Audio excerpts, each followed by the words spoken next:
Voltando.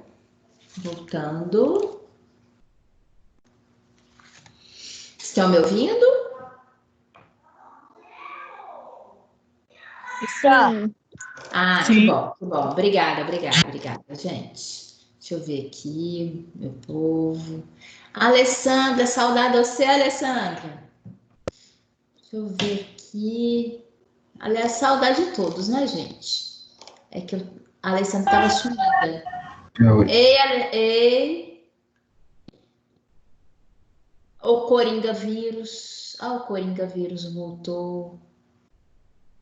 O Davi. Tô aqui, tô aproveitando, viu, gente? Tô esperando aqui. Tem um pessoal que tava meio sumido aqui. Tô vendo aqui. Saudade de todos vocês. Gente, esse trava de. Não, essas fases de acordo, eu não saber quem que tá mesmo. Não tem jeito, não. Então vamos, gente. Vamos. Já entraram mais alguns aqui. Vamos dar continuidade para a gente finalizar aqui, ainda abrir para alguma pergunta, tá? Então, eu deixei aqui para vocês acompanharem. Deixa eu mudar aqui, que senão eu vou acabar. Isso. Acabo rabiscando, que não devo rabiscar. Bem, então, olhem só aqui o que nós tínhamos feito anteriormente ao intervalo, tá? Bem, vamos à próxima. Questão 6. Os órgãos linfóides são um conjunto de órgãos em que as células predominantes são os linfócitos. Então, estão, portanto, relacionados com a defesa do organismo contra moléculas e contra organismos cujas moléculas são consideradas pelo organismo como estranhas. Na verdade, se a gente recordar, esse é aquele conceito de antígeno que nós apresentamos semana passada, né? Então, eles, de fato, eles estão ali, são órgãos linfóides, e predominantemente nós temos os linfócitos que vão estar relacionados a esse mecanismo e que vão nos ajudar a defender o nosso corpo contra esses antígenos. As opções abaixo identificam órgãos linfóides secundários, exceto. Só para vocês recordarem, não é para ninguém responder agora, tá? Mas só para vocês recordarem, né? O que nós temos? Nós temos órgãos linfóides primários e secundários, né? Então, me fale aqui, qual que é o único que tem aqui que seja primário?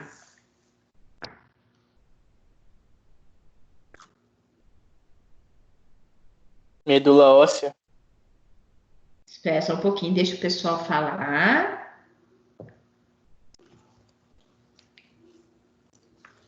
Deixa o pessoal só pensar um pouquinho, só daqui a pouco. Opa, tem microfonia.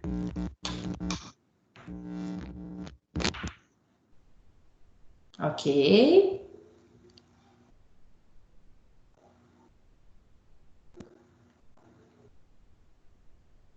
Exatamente, tá?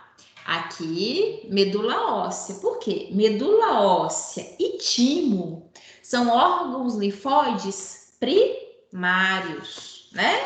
Então, eles são aqueles órgãos linfóides do qual nós vimos, em que eu tenho tanto a medula óssea como no timo, local onde eu tenho a produção das células, né? Primário ali, e do qual nós vamos verificar que a partir, né, do desenvolvimento da formação dessas células sanguíneas nesses locais, eles tendem a migrar para ambientes dos quais ali teremos inclusive replicação dessas células, né? Ou seja, o aumento da quantidade dessas células. Temos os linfonodos, né? Temos no baço, temos as tonsilas e placas de Paia, só para vocês recordarem, quando eu apresentei, lembram que eu apresentei vocês o malte, né? Que é o tecido linfóide associado a mucosas. Então, tanto as tonsilas como as placas de Paia. As placas de Paia são aqueles nódulos observados na cavidade e no epitélio intestinal. As tonsilas, né? As tonsilas palatinas, as tonsilas faringianas. Então, são todos considerados esmalte e são órgãos linfóides secundários. O baço também, assim como os linfonodos, também são secundários.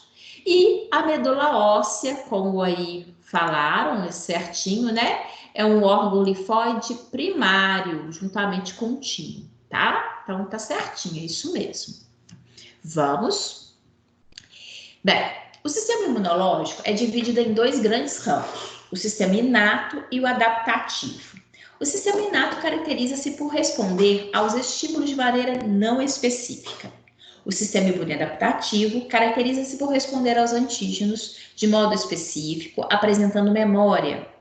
O primeiro é composto por células, neutrófilos, eosinófilos, basófilos, monócitos e células natural killer, e por fatores solúveis, sistemas do complemento, proteínas de fase aguda e enzimas.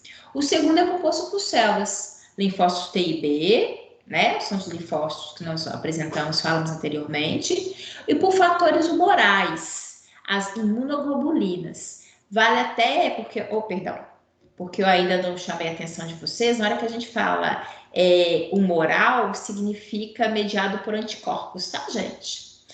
Bem, essa divisão é didática e elementos do sistema inato podem agir como efetores do sistema adaptativo. Isso daí foi retirado do livro Influências do Exercício na Resposta Imune.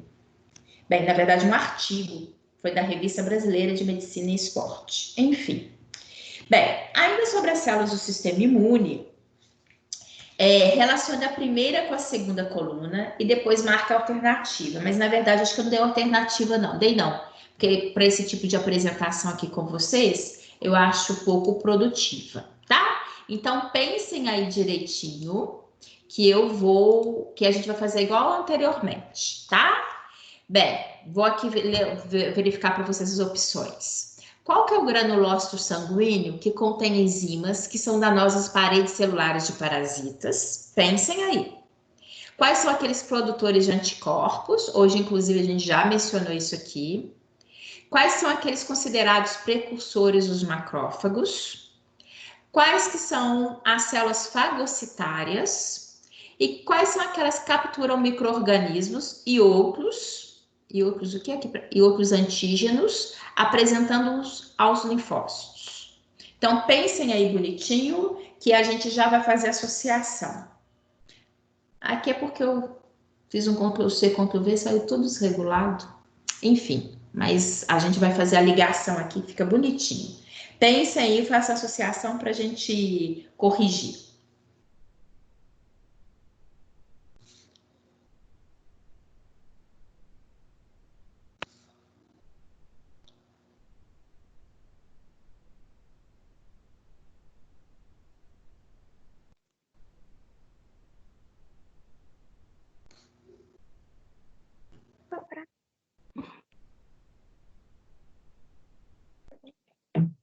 Pensem bonitinho, já vou.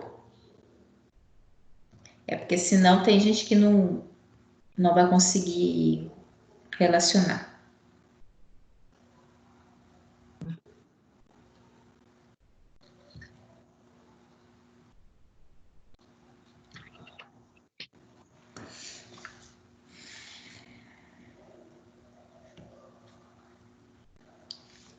Podemos?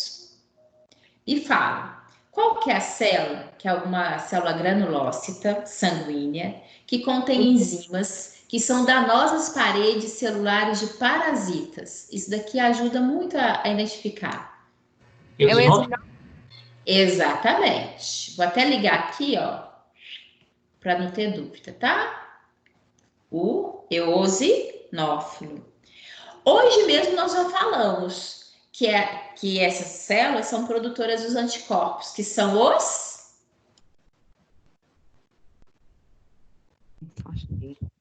Isso mesmo. Linfócito B. Linfócito B. Foi Sandra, não foi, Sandra? Não, foi Ana. Foi quem? Ana. Ana Maria. Oi, Ana. Ô, Ana. Ana, tá certinho, Ana. Isso mesmo. Linfócitos B, produtores de anticorpos. Quem são os precursores dos macrófagos?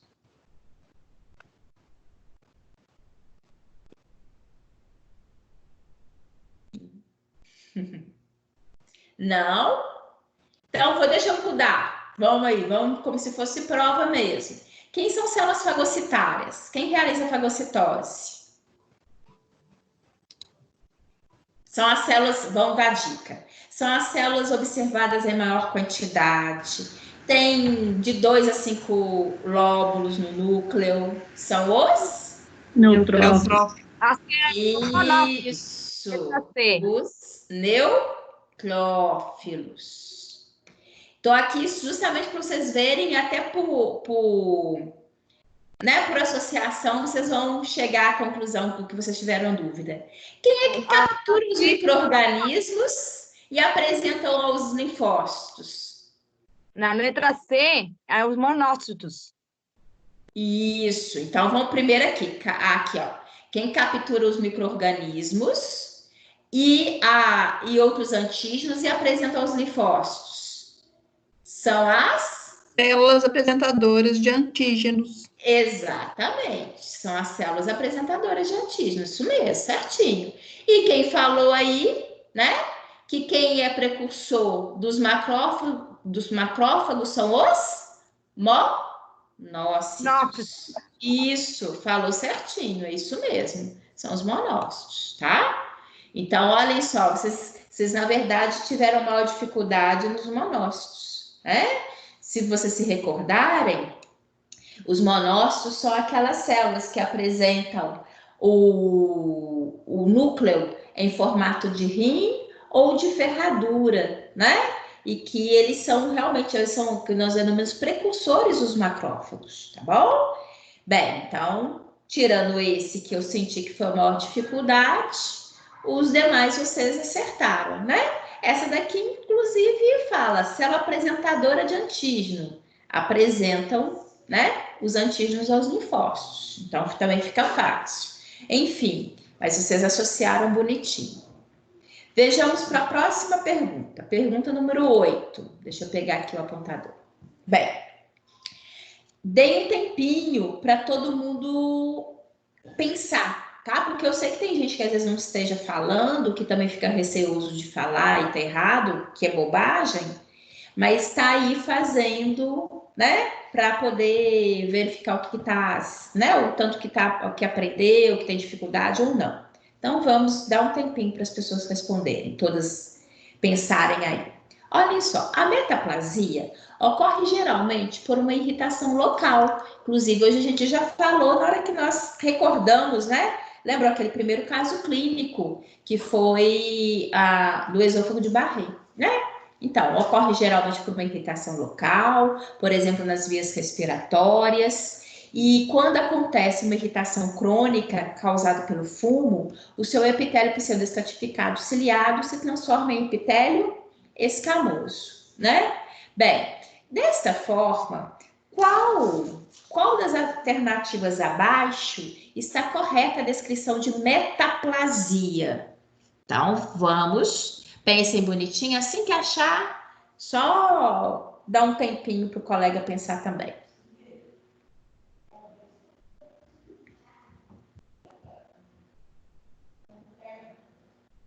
Esse é fácil demais, né? É a letra B. Isso. Bem, vamos deixar o pessoal. Todo mundo concorda? Sim. Isso. Sim. É letra B, né? Afinal de contas, olhem só. A metaplasia como a gente viu, é a transformação de uma célula ou tecido em outro com características diferentes, né? Foi o que nós denominamos anteriormente. E que isso daqui, né, vem de encontro, deixa eu pôr aqui que essa cor mais bonitinha, vem de encontro que nós vimos no caso clínico, tá? Então, não vou nem ficar delongando para os outros, porque são características bastante alteradas, bem diferenciadas, para não confundir nada, tá bom? Então, certinho, metaplasia. Inclusive, o próprio aqui, o autor chamou a atenção para a gente Inclusive daquele exemplo clássico, né? Que a gente fala que é aquela alteração do epitélio do trato respiratório, que ele é transformado em escamoso, que é aquele estratificado, né, pavimentoso, em função do uso do fumo, né, do uso do cigarro. Então, o autor até aqui em si deu uma indicação boa para a gente recordar o contexto teórico. Bem, próxima pergunta. A morte das células é um fenômeno comum durante o desenvolvimento embrionário, necessário para remover tecidos provisórios, nós já até comentamos isso hoje, eliminar células supérfluas, originar ductos, formar orifícios. Também ocorrem mortes celulares durante a vida pós-natal, quando o organismo necessita remodelar tecidos ou remover células danificadas, desnecessárias, redundantes, envelhecidas ou perigosas para a saúde, como são as células infectadas e as células tumorais, né? Isso mesmo. Bem, as frases abaixo se referem à morte celular. Analise se elas são verdadeiras ou falsas e depois fazer a sequência correta. Eu acho até que não dei não. A gente vai trabalhar como se fosse V ou F, tá bom? Mas façam aí, na hora de dar a resposta, eu vou perguntar a vocês. Façam aí primeiro, por favor.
Ok? Eu acho que já deu tempinho, né? Deixa eu aqui só mudar, porque eu vou pegar uma caneta vermelha para poder dar a resposta aqui.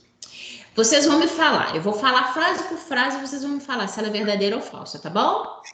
Ok. A lesão celular pode ocorrer por motivos endógenos e ou exógenos. Verdadeiro ou falso? Verdadeiro. Verdadeiro. Verdadeiro. Verdadeiro. Isso Verdadeiro. mesmo. Ótimo. Verdadeiro. Agentes infecciosos são exemplos exógenos que provocam lesão. Deixa eu só para vocês recordarem. Isso, Ana. Verdadeiro, tá certinho.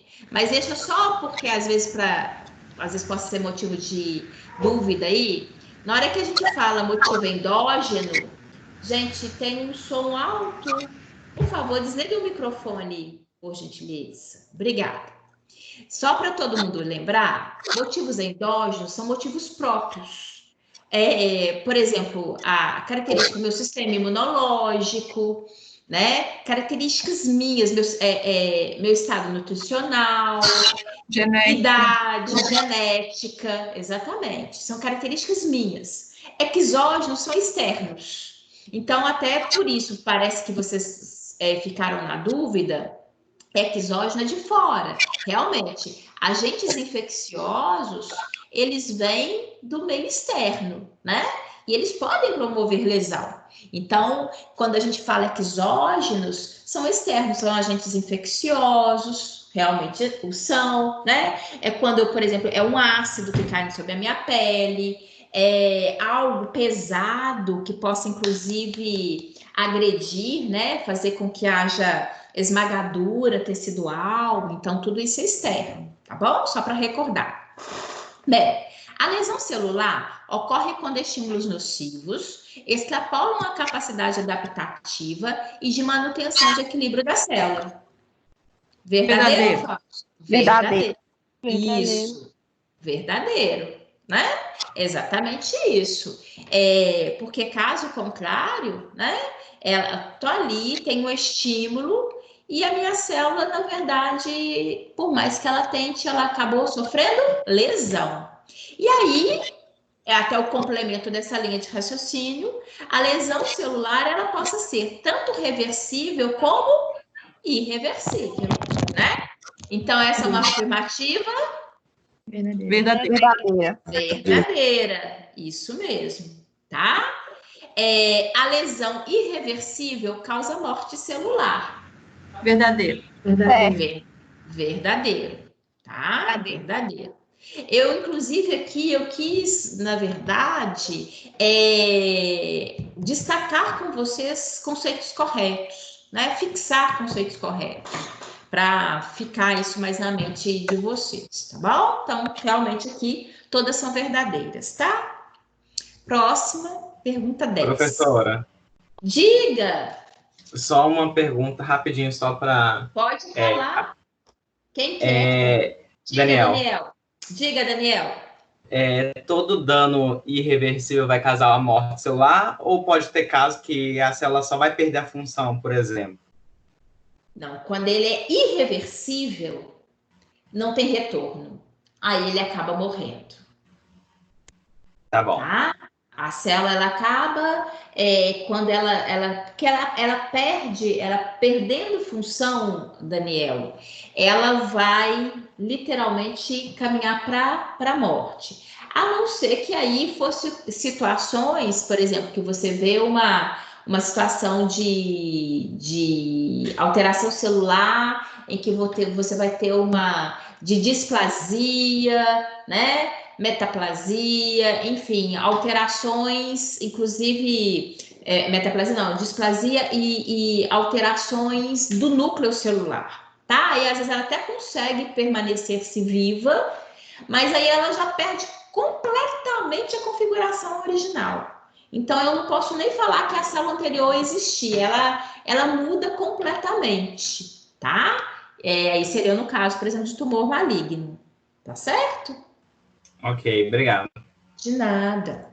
Olha só, a hematopoese, a gente até já falou sobre hematopoese aqui hoje, formação de células do sangue, né? Inicia-se com uma célula pluripotente. Só para a gente recordar, a célula pluripotente é aquela que tem a possibilidade de se diferenciar em vários outros tipos celulares, tá? Que tanto pode renovar-se, como também dar origem às distintas linhagens celulares.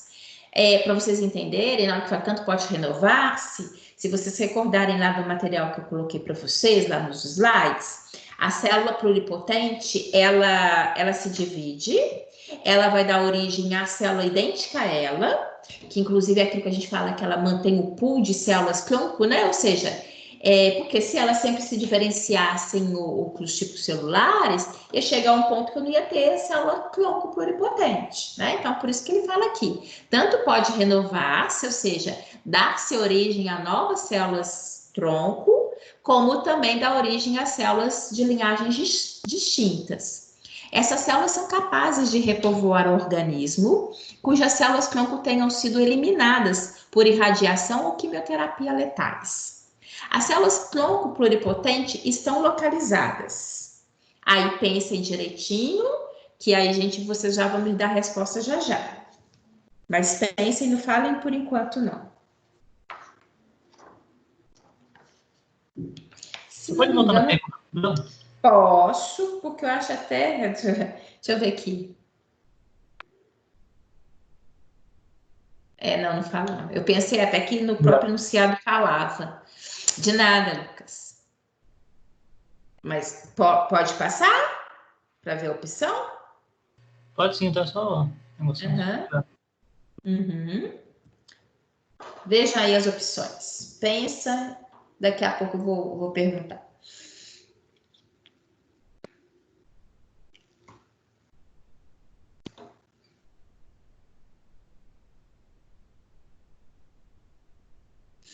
Já chegaram a alguma conclusão? Deixa eu Porque não é a medula óssea vermelha? Isso mesmo. Falou com tanta dúvida, mas é isso mesmo, medula óssea vermelha. Por quê? Não é na medula óssea vermelha que a gente tem a formação das células do sangue, né? É. Então, é exatamente isso, Dani. Aí é um ambiente do qual eu tenho as células-tronco, né, pluripotentes, que vão poder dar origem e essas células diferenciarem. Várias dessas células, né, a partir do momento que elas começam a se diferenciar, elas podem migrar para outros órgãos linfóides, que é aquilo que até a gente verificou. Por exemplo, do órgão linfóide secundário, né, como os linfonodos,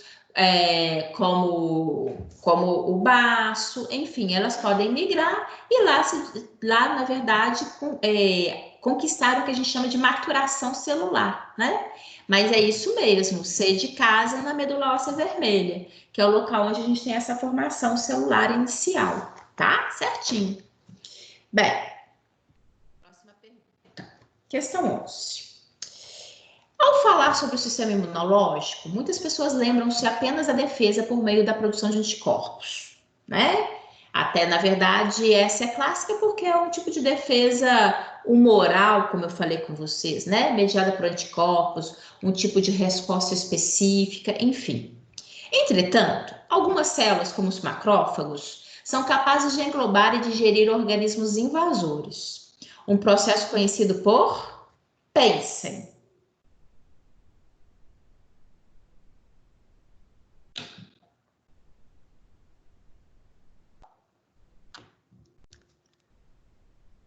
Ô, Lucinha, letra A? Letra B? Letra D, fagocitose. Pensa direitinho. Eu acho que é letra B, hein?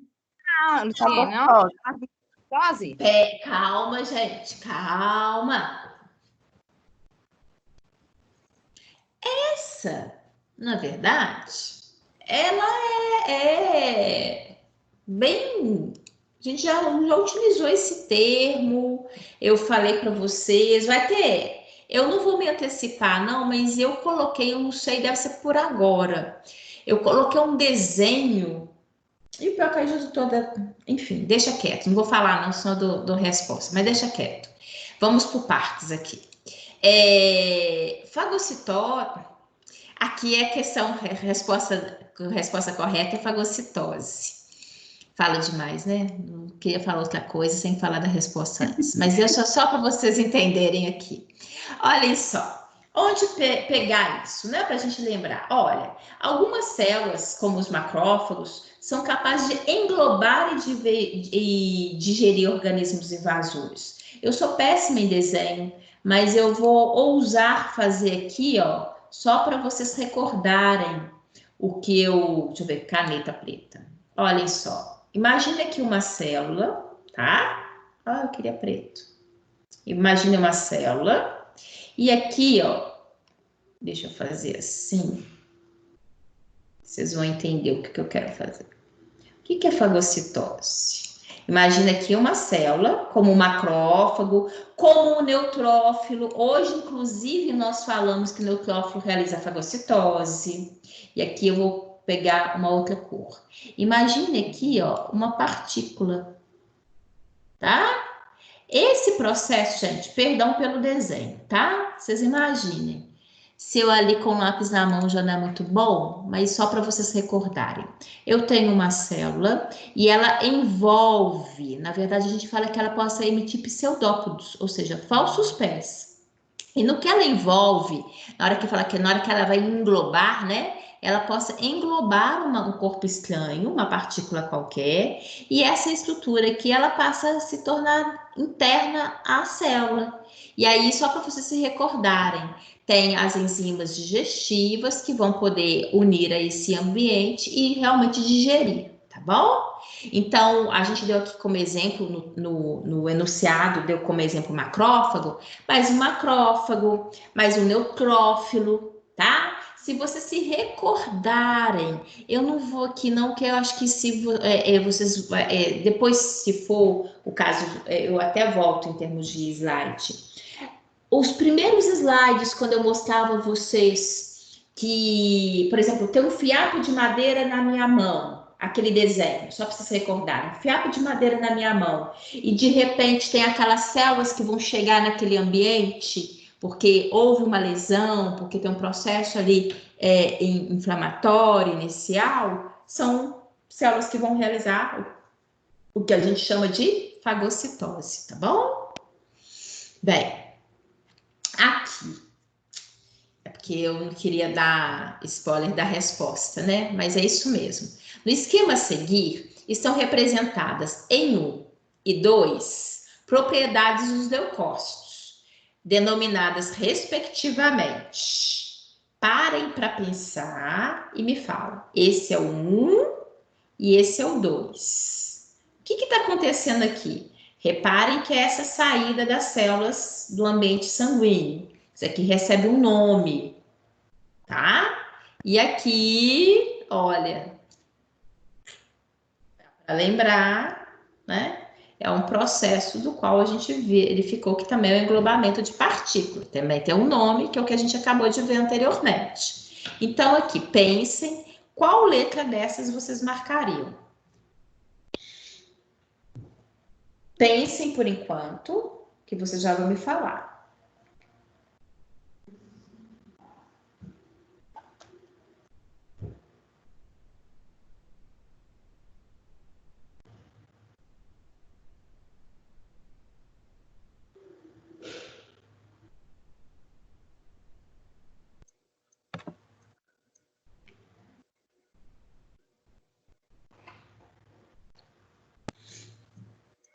Deixa eu pegar aqui para eu poder marcar, que eu acho que já deu tempo.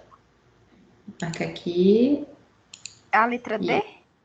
É letra E fagocitose.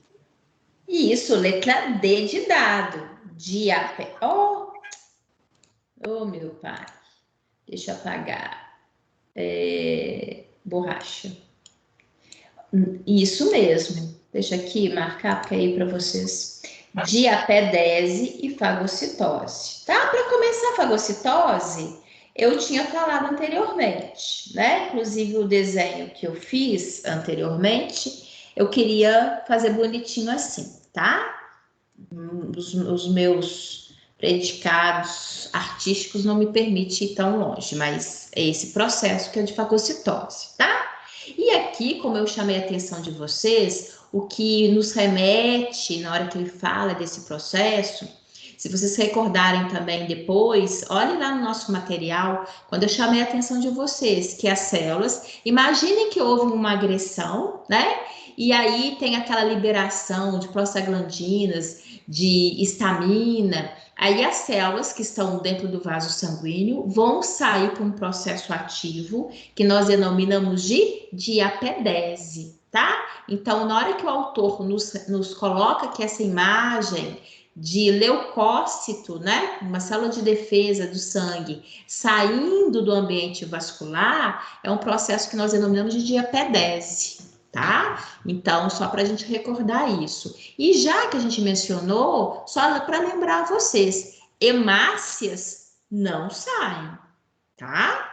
As hemácias, elas permanecem no ambiente vascular. Quem tem a capacidade de poder realizar diapedese são os leucócitos, tá? Inclusive, aqui é o exemplo clássico, são os neutrófilos. Eles são as primeiras células que saem por diapedese, que chegam até aquele local e vão ter a capacidade de realizar a fagocitose, tá? Então, só para vocês verificarem, o assunto ele é interligado, né? Para a gente poder recordar o que a gente viu anteriormente também. Próxima pergunta. Classicamente, existem alguns fenômenos básicos comuns a qualquer tipo de inflamação e que independem do agente inflamatório. Essas fases caracterizam a inflamação do tipo aguda. Apesar de descritos de forma separada, essas fases acontecem como um processo único e concomitante, o que caracteriza a inflamação como processo dinâmico. Cite os sinais cardinais da inflamação e escolha um deles e explique-o. Vou dar um tempinho, porque aqui eu acho que não tem espaço não, né? Não, tem não. Vocês vão citar para mim.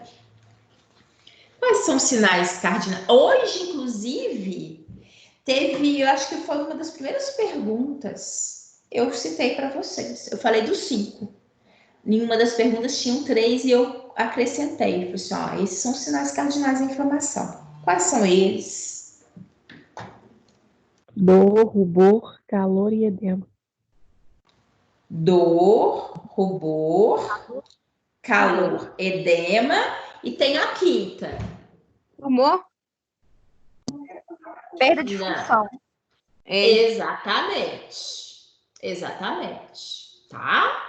Falou certinho. Então, vamos só para todo mundo acompanhar aqui. São os sinais cardinais da inflamação. Calor. O calor é indicativo de febre, tá? Aumento de temperatura. Calor. Rubor. Rubor é aquele... quando a gente observa... Exatamente, a vermelhidão, né? Quando a gente percebe... Eu sempre... Gente, não é à toa, não, tá? Eu já tive uma unha encravada que... Na hora que eu falo de inflamação, é o que mais me vem à mente. É trauma mesmo. Eu sempre dou exemplo da unha encravada, porque é doméstica e é bem clássico, né? Tem o edema, tem aquele rubor, que é essa vermelhidão, né? Que é clássica. Tem o que a gente vai perceber. Então, a gente fala da febre, que é o calor. Vamos pelo que vocês falaram. Febre, que é o calor. Rubor, que é essa vermelhidão. Aí também tem o quê? O edema, né? Que é o inchaço. A gente observa que o local fica demasiado, tem acúmulo de líquido no local, né? Aí vocês falaram da sensação dolorosa, que de fato o ambiente fica muito sensível, né? Às vezes latejante. Depende muito do local, depende muito do processo inflamatório, da intensidade, enfim, né? Mas classicamente a gente percebe isso. E juntando essas quatro características, nós temos o acréscimo da perda de função, né? Afinal de contas, que a gente destacou, são tantas alterações que aquele local ele passa a ter perda de função, tá? Então, eu chamo a atenção de vocês que o processo inflamatório, ele é um processo que ele perpetua, né? Com a correlação dessas 5 manifestações, que são muito clássicas, muito abordadas, inclusive muito abordadas, gente, em prova de concurso, tá? Eu tô aqui tentando, eu elaborei esse tipo de aula, para vocês revisarem, né? Inclusive, eu tenho alunos que pediram isso, eu acho isso pertinente, isso é bom, mas também para uma coisa que vocês possam, para que eu possa mostrar para vocês, olha, isso daqui possa cair de diferentes formas ali no concurso, em provas, por exemplo, para estágio, né? Enfim, situações aí do dia a dia de vocês, futura. Eu me preocupo muito com isso, que vocês possam depois lembrar, não é que ela falou, né? Aí você possa lembrar e possa acertar, que isso que a gente quer. Bom, 14ª pergunta. O sistema imune inato consiste em muitos tipos celulares e moléculas solúveis nos tecidos e no sangue que constantemente previnem micro-organismos de entrarem e estabelecerem infecções. Se os micro-organismos se estabelecerem, as respostas imunes inatas fornecem a defesa inicial, antes que as respostas imunes adaptativas possam se desenvolver. Então, olha só, aqui está falando aquilo que nós comentamos semana passada, né? Esse até é o livro clássico de imunologia, o ABAS. Bem, o que ele está falando? Primeiro, eu tenho uma resposta imune inata, né? Lembram? Que é aquela resposta imune do qual a gente verificou, que ela ocorre de uma maneira geral a qualquer tipo de invasor, a qualquer tipo de dano que acontece. Eventualmente, se essa resposta imune inata ela não der conta daquela situação, eu vou ter um outro tipo de resposta imune, que é uma resposta imune específica, adaptativa, né?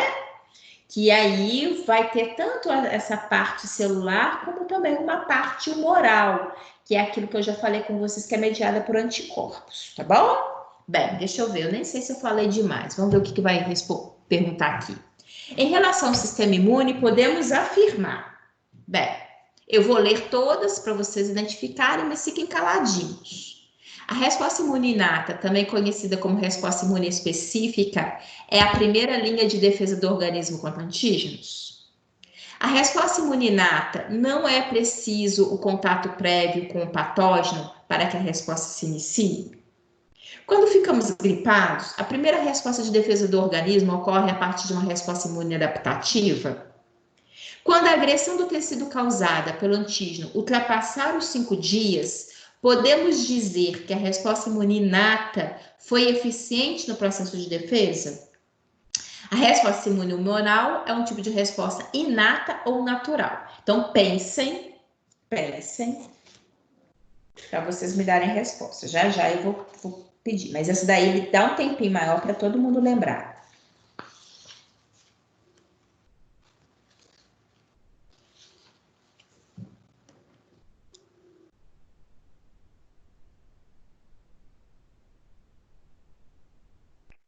Luciene, a tela não apareceu para gente, não acho que para ninguém. Oi? Tá aparecendo. A tela não Aparecendo. apareceu para ninguém, não. Tá aparecendo. Não, eu estou falando a tela, a pergunta 14. Essa 13 aqui não é a mesma que ela está falando, não. É 14. É 14. Em relação ao sistema. Para mim também. Olhem só um minutinho, gente, para a gente poder identificar. Porque aqui para mim, eu estou em 2 computadores, justamente para mim tentar verificar o que acontece para vocês. Para o meu segundo computador aqui, de fato, está aparecendo direitinho. Mas eu vou falar para vocês verificarem se é o que eu estou falando mesmo. Olha, tá aí, vê se está na tela de vocês. Em relação ao sistema imune, podemos afirmar: a resposta imune inata, também conhecida como resposta imune específica, é a primeira linha de defesa do organismo contra os antígenos. É isso? Se está aparecendo isso, está certinho. Isso. Isso? Então tá certinho. Tá aparecendo. Então tá certinho. Tá aparecendo. Então tá jóia. Pensem só que eu já vou perguntar a resposta.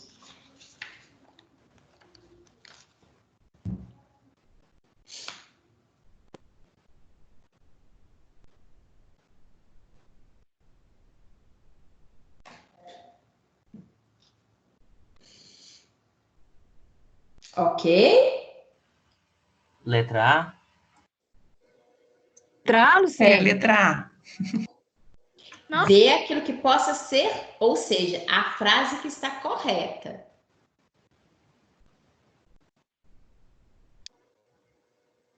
Então, vejamos. A resposta imune inata, olha só, parece até que colocou vocês como pegadinha, né? Resposta imune inata, ela também é conhecida como resposta imune específica? Não. Não. Então espera aí. Deixa eu pegar um vermelho aqui. E eu vou pegar a caneta. Aqui, ó. Isso.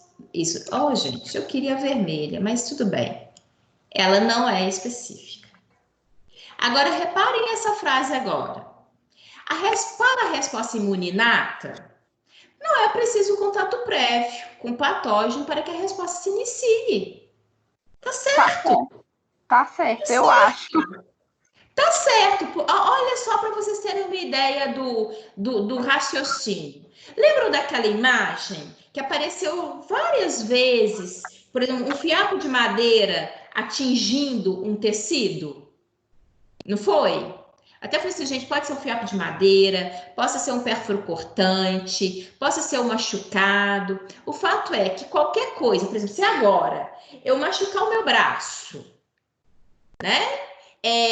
Aquele patógeno que porventura, aquele antígeno que porventura entra em contato com o meu organismo, não faz diferença se eu já me machuquei da mesma forma algum dia ou se é a primeira vez que um fiapo de madeira entra no meu braço. Por quê?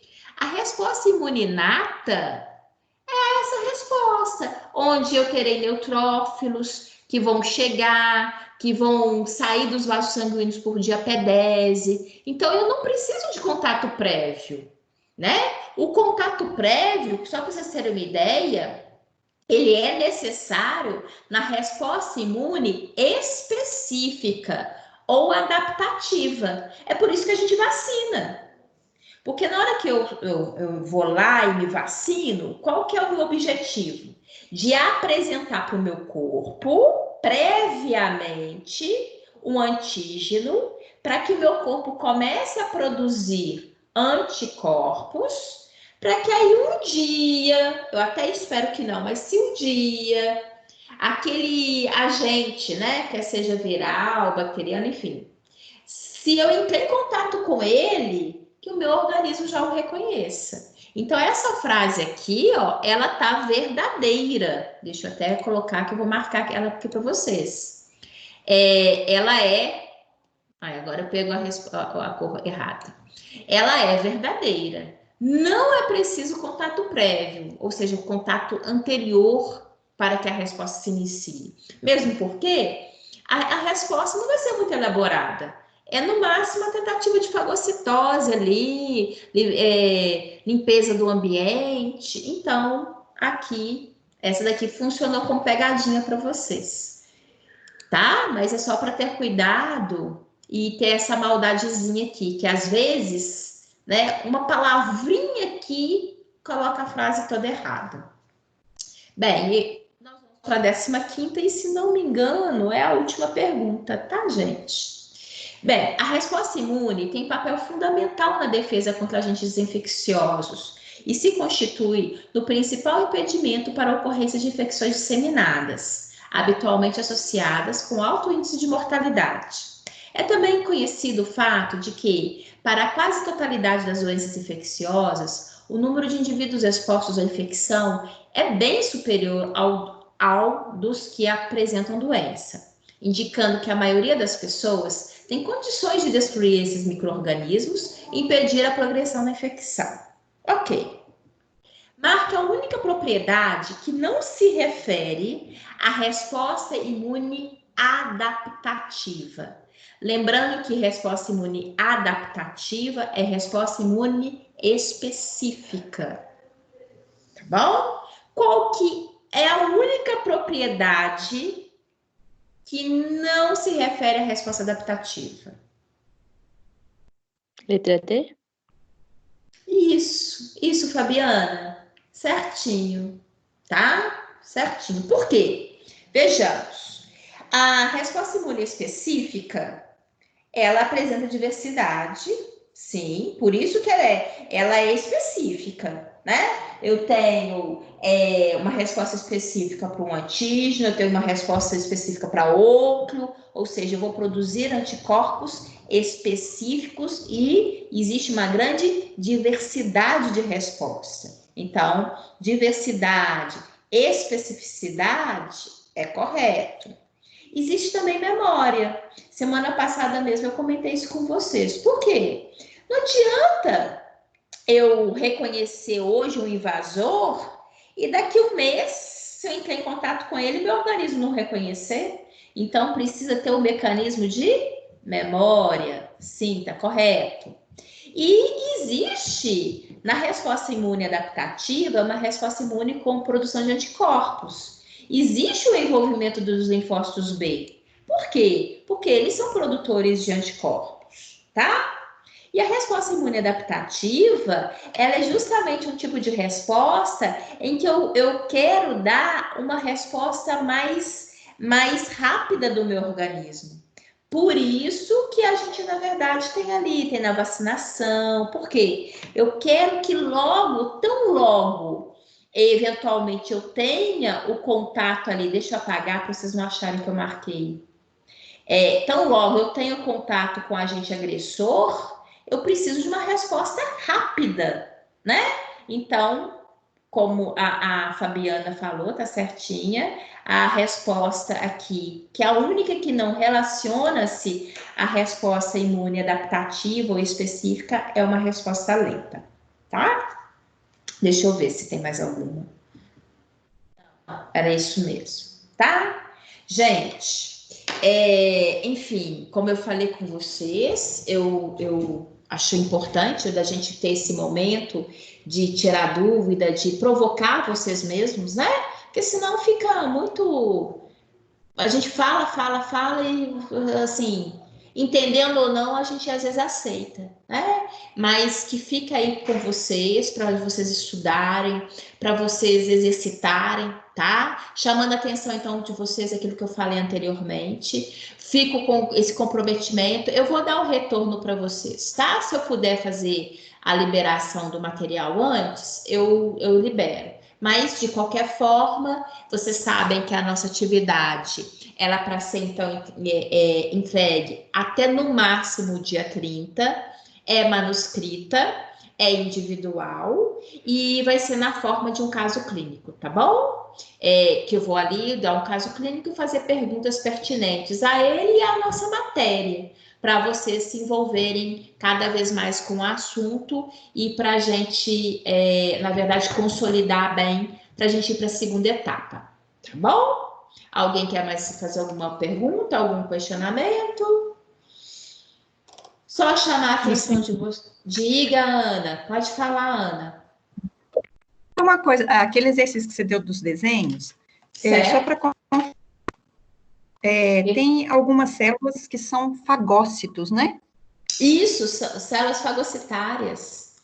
Realizam fagocitose. É isso que eu ia te perguntar. Então, eu posso considerar que todos os fagócitos fazem a fagocitose? Exatamente, Ana. Muito bem. Só isso, obrigada. Okay? Obrigada. É bom, por isso que é bom, que as coisas vão se fechando, tá vendo? Às vezes a gente escreve ali, lê, e às vezes não dá o estalo, não percebe. É isso mesmo, Ana. Obrigada. De nada, Ana, eu que agradeço. Obrigada pela participação. Mais alguém, gente? Não. Meu povo é calado, é engraçado, né? Ô, gente, no dia que a gente vem em sala, vocês começarem a conversar, vocês vão ver comigo, tá?